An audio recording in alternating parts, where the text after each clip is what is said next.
would like to invite Priyanka ji to come and speak. Thank you so much. Such a lovely evening and happy to see such bright faces and active book readers. You know, Dr. Rahman, when you invited me to be part of the panel, I was quite taken aback myself. Because if you know the political party I come from, आप लोग के मन में बड़े गिले शिकवे रहे होंगे भी. But what I liked about it was that when you talk about diversity, when you talk about inclusivity, you're willing to hear a point of view also from a political party which you all kept distance from for quite some time, and you all had valid reasons to do so.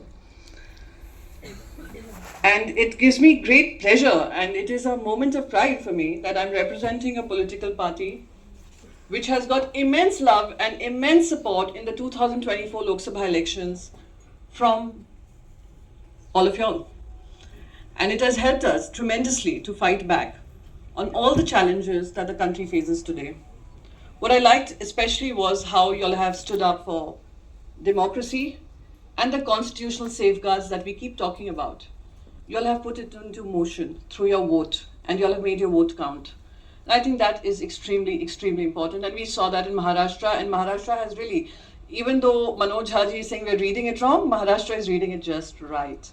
And we're looking for October now to set the record straight and let democracy, constitution prevail. And what we have promised to lakhs of citizens of this country who chose India, who are Indians, by birth, by choice, that we will give them a country which is equal, which follows constitutional morality and practices democracy in all its forms.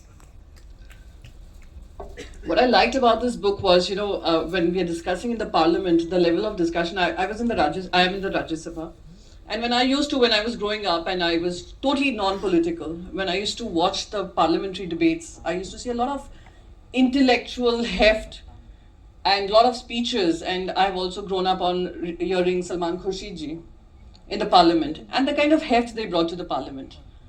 And right now, we are suffering the consequences of a very prevalent narrative that comes through WhatsApp University.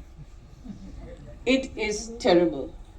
It also makes you realize the importance of inculcating the idea of reading and writing right from a young age, so that people get to know what is right from the wrong, what is a narrative, what is a fake narrative, and what are narratives which are used to target, which are used to othering amongst ourselves, which are used to divide our own people.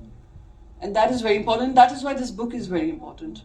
Like as Manoj Haji was saying, there are several books written on Indian Muslims. Several books, like Nehru ji ke upar likhi hai, वैसे Indian Muslimanon ke बारे में लिखी है. A lot of that comes from a perspective from the outside point of view. What I liked about your book, Dr. Rahman, was that y'all are claiming those spaces and y'all are speaking from a point of view of research of what y'all are facing and what are the shortcomings and what are the loopholes and how governance and some governments and some political parties failed y'all. And I think when y'all speak from your perspective and when y'all speak with such research-based work, as a young parliamentarian, it shames me a little. I should say it should shame me a lot. But I'm not the only one involved in this process. There have been generations which have gone into contributing into policy making. But yes, it does shame me a little. That there's so much more that we could have achieved. So much more that my own dharma teaches me, and I think Dr. Tharoor has written a lot about it. My own religion tells me. Inclusivity is the basis of what my religion is about. And when I start othering others, I'm moving away from my own religion and my own beliefs and my own practices.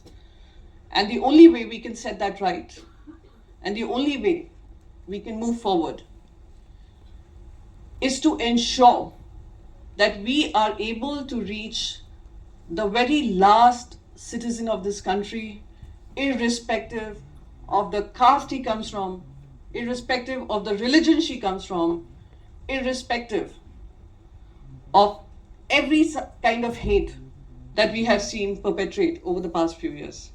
And I can't say it enough that it is extremely important that Shaheen Bagh was that movement that ensured and also made the community realize, till y'all do not have political voices, till y'all do not become the stakeholders in policy making decisions, we will all be paying lip service to y'all but not really working on it.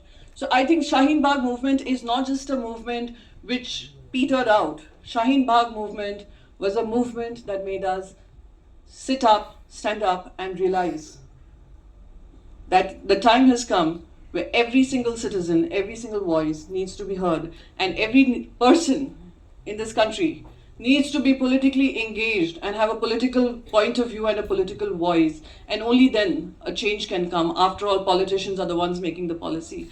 And till y'all are not heard in that system, till y'all are not part of that system, we can continue to pay you lip service and really not have outcomes. So these are my points. I don't want to take too much time, but it was really lovely to be here and to have read your book, a very knowledgeable book. And I think moving forward, we should have such conversations, have political parties, diverse political parties coming, and you all holding us accountable for it, that this is what you all promised us, this is what you speak about the Constitution. What is it that really you all are doing on ground and in the Parliament? So thank you so much for having me here, and wish you all a good evening.